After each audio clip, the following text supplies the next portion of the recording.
आप सभी को मेरा नमस्कार। फिर से आप सभी का स्वागत है एक नई सच्ची डरावनी कहानी में। ये कहानी एक सत्य घटना पर आधारित है। ये कहानी विकी नामक एक लड़का और एक बगीचे के भूत के बारे में है। तो चलिए कहानी शुरू करते हैं। ये 1970 के आसपास की बात होगी।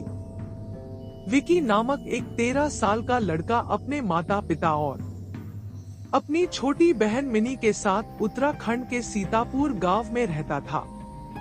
विकी के पिता एक सरकारी ऑफिसर थे और उसकी मां एक गृहिणी थी।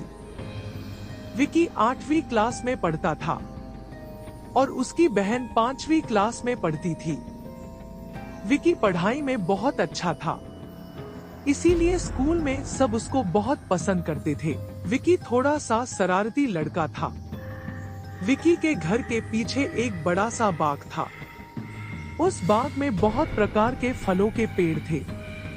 उस बाग में सेब, संतरे, अंगूर और ढेर सारे फलों के पेड़ थे। उस बाग का एक माली था जिसका नाम सना था। सना थोड़ा अजीब सा आदमी था। वो दिखने में थोड़ा सा डरावना था और वो हमेशा शराब की नशे में रहता था। उसका घर इस बाग से थोड़ी दूर में था, लेकिन ज्यादातर समय वो इस बाग में ही रहता था। विकी हर दिन मिनी और कुछ बच्चों के साथ उस बाग में जाता था और छुपते छुपाते बाग में से फल तोड़ता था और सब बच्चों में बांट देता था। उस बाग में कुछ मुर्गियां भी थी। विकी उन मुर्गियों की भी अंडों को लेकर बच्चों में बांट देता था। ऐसे ही विकी हर दिन करता था और सना के आने से पहले अपने घर वापस चला जाता था। सना को कुछ पता नहीं चलता था। हर दिन उस बाग में रात को अजीब अजीब सी चीजें होती थी। हर रात बहुत अजीब अजीब सी आवाजें उस बाग से आती थी, जैसे कोई औरत जोर जोर से चिल्ला रही हो,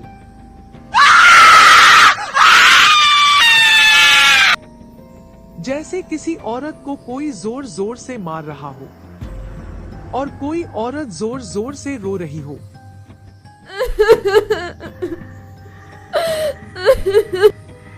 उस बाग में एक तालाब भी थी। रात को तालाब से आवाजें आती थी, जैसे कोई तालाब से पानी लेके जा रहा हो। और एक बहुत ही अजीब सी चीज सना हर रात करता था। हर रात सना उस बाग में आता था और एक सेब के पेड़ के पास कपूर का धुआं देता था, जो कि बहुत अजीब था।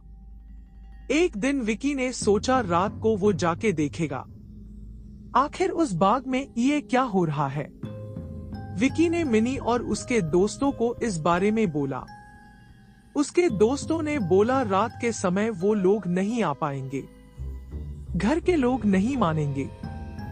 फिर विकी ने कहा ठीक है, लेकिन विकी के तो मन में था देखने के लिए आखिर रात को बाग में होता क्या है। फिर विकी ने सोचा चाहे जो भी हो वो जानकर ही रहेगा आखिर उस बाग में रात को होता क्या है। फिर रात को सबके सोने के बाद विकी और मिनी उस बाग में गए। तब तक सना नहीं आया था। विकी और मिनी बाग में छुप गए और सना का इंतजार करने लगे। अचानक तालाब के पास से किसी की पायल की आवाज आने लगी।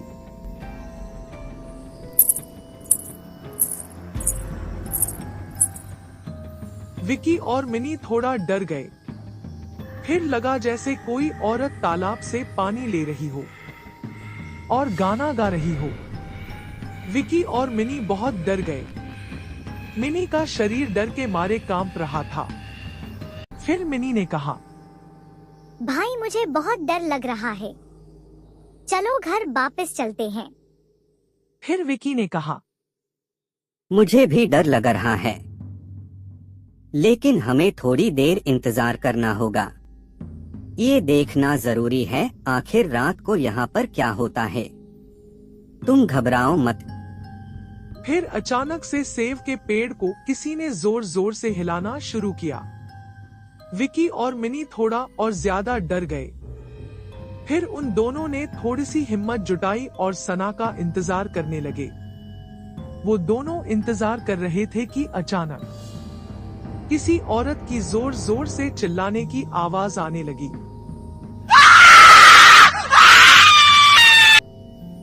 जैसे कोई किसी औरत को मार रहा हो। विकी और मिनी बहुत डर गए। वो दोनों डर के मारे वापस जाने ही वाले थे कि अचानक किसी औरत की पायल की आवाज आने लगी।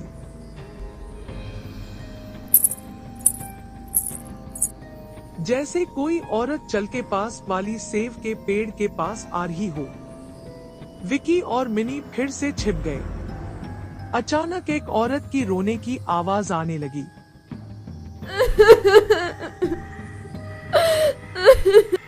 विकी और मिनी डर के मारे सेब के पेड़ के ऊपर देखे तो डर के मारे उन लोगों का शरीर कांप उठा। उन लोगों ने जो देखा उन्हें विश्वास ही नहीं हो रहा था। उन लोगों ने देखा एक औरत पेड़ के ऊपर बैठी हुई है। वो औरत बहुत डरावनी सी दिख रही थी। मिनी डर के मारे रो दी।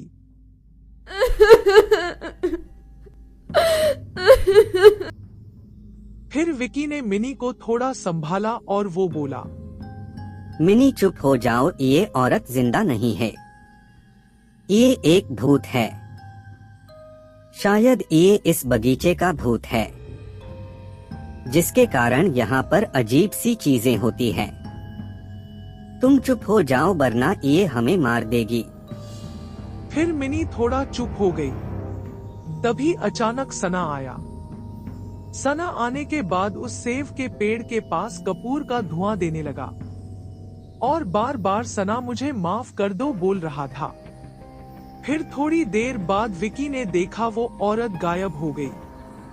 फिर विकी ने थोड़ी सी हिम्मत जुटाई और वो सना के पास गया। सना विकी और मिनी को देखकर चौंक गया। फिर विकी ने सना से पूछा, तुम इतने रात गए, यहाँ क्या कर रहे हो? और वो औरत कौन थी? सना थोड़ा डर गया और वो बोला, कौन सी औरत? यहाँ पर कोई औरत नहीं है। आप लोगों को वहम हुआ होगा।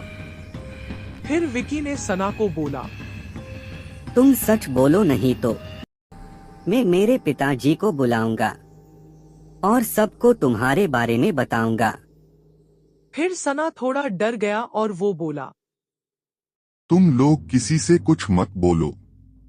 बदले में इस बाग से जितना फल चाहो लो। मैं कुछ नहीं कहूंगा। फिर विकी ने कहा, ठीक है, हर दिन मैं और मेरे दोस्त फल लेंगे और मुर्गी का अंडा भी। बदले में मैं किसी से कुछ नहीं कहूंगा। सना ने कहा, ठीक है। उसके बाद से हर दिन वही हुआ। हर दिन विकी और उसके दोस्त उस बाग से फल और मुर्गी का अंडा लेते थे और सना उन लोगों को कुछ नहीं कहता था। ऐसे ही दिन चलते रहे। सना का एक 20 साल का बेटा था। उसका नाम सोमू था। सोमू की शादी सुनीता नामक एक लड़की से हुई। सुनीता दिखने में बेहद सुंदर थी, लेकिन शादी के बाद सुनीता हमेशा सना के पास रहती थी। वो हमेशा सना के ऊपर गुस्सा किया करती थी। घर में किसी के साथ वो बात नहीं करती थी। बहुत ही अजीब सा व्यवहार सुनीता का था। एक दिन अचानक सुनीता चिल्लाने लगी और सना को गाली देने लगी। सना की पत्नी को सुनीता ने धक्का भी मारा। सोमू कुछ बोला तो सोमू को मारने लगी। सब बहुत हैरान हो गए, आखिर ये क्या हो रहा है। फिर सना ने एक तांत्रिक को बुलाया। विकी को जैसे ही इस बारे में पता चला, वो सना के घर पर गया और छुप के देखने लगा, आखिर क्या हो रहा है। विकी ने देखा तांत्रिक आया और सुनीता को बुलाया। सुनीता ने जैसे ही तांत्रिक को देखा, वो चिल्लाने लगी।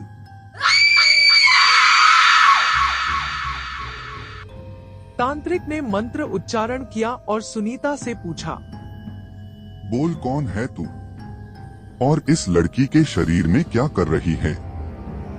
इस लड़की का शरीर छोड़ दे। फिर सुनीता जोर जोर से चिल्लाई और रोने लगी। तांत्रिक ने फिर से पूछा तो सुनीता बोली, मैं इस सना की पहली पत्नी रूपा हूँ। फिर तांत्रिक ने सना से पूछा, रूपा कौन है? फिर सना ने कहा, रूपा मेरी पहली पत्नी थी। शादी के 3 महीने बाद वो मुझे छोड़ के अपने माता पिता के घर वापस चली गई थी। फिर सुनीता जोर से चिल्लाई और वो बोली, नहीं, ये झूठ बोल रहा है। शादी के बाद हर रात सना शराब पीकर घर आता था और मुझे बहुत मारता था। एक दिन इसने मुझे जान से मार दिया और बाग में जो सेव का पेड़ है वहीं पर मिट्टी में मेरे शरीर को दफना दिया और सबसे बोल दिया मैं घर वापस चली गई हूँ। विकी ने सारी बात सुन ली। फिर विकी भागता हुआ अपने घर वापस आया और उसके पिता को सब कुछ कहा। विकी के पिता, जो कि एक सरकारी ऑफिसर थे, उन्होंने पुलिस को बुलाया और कुछ गांव के लोगों के साथ सना के घर पर गए। पुलिस को देखकर सना डर गया। पहले पुलिस के पूछने पर सना मान नहीं रहा था। फिर पुलिस के बार बार पूछने पर सना ने सब कुछ कहा। सना ने कहा, मैंने रूपा को जानबूझकर नहीं मारा है। उस दिन मैंने थोड़ी ज्यादा शराब पी ली थी, इसीलिए रूपा को मारते मारते मैंने उसे जोर से धक्का दे दिया और उसके सर पर चोट लग गई और वो मर गई। मैं बहुत डर गया था, इसीलिए मैंने अपने बगीचे में सेब के पेड़ के पास रूपा को दफना दिया और सबको वो अपने मायके चली गई है बोल दिया, ताकि किसी को मुझ पर शक ना हो। इतना कहने के बाद सना रो दिया। फिर पुलिस की टीम जाकर उस सेब के पेड़ के पास की जमीन की खुदाई किए तो उसमें से एक औरत का कंकाल मिला। पुलिस ने सना को गिरफ्तार कर लिया। फिर बाद में जांच से पता चला वो कंकाल 21 साल पुरानी थी और एक औरत की थी। वो कंकाल रूपा की थी। उसके बाद रूपा के कंकाल का अच्छी तरह से दाह संस्कार किया गया और सना को 7 साल की सजा हुई और रूपा की आत्मा को शांति मिल गई। फिर कभी भी उस बाग में रूपा की आत्मा नहीं दिखी और सब कुछ ठीक हो गया। ये थी विकी और बगीचे के भूत की कहानी, जो कि एक सच्ची कहानी है। कहानी अच्छी लगी तो लाइक, सब्सक्राइब और कमेंट कीजिए और नेक्स्ट हॉरर स्टोरी जरूर देखिए। Thanks for watching.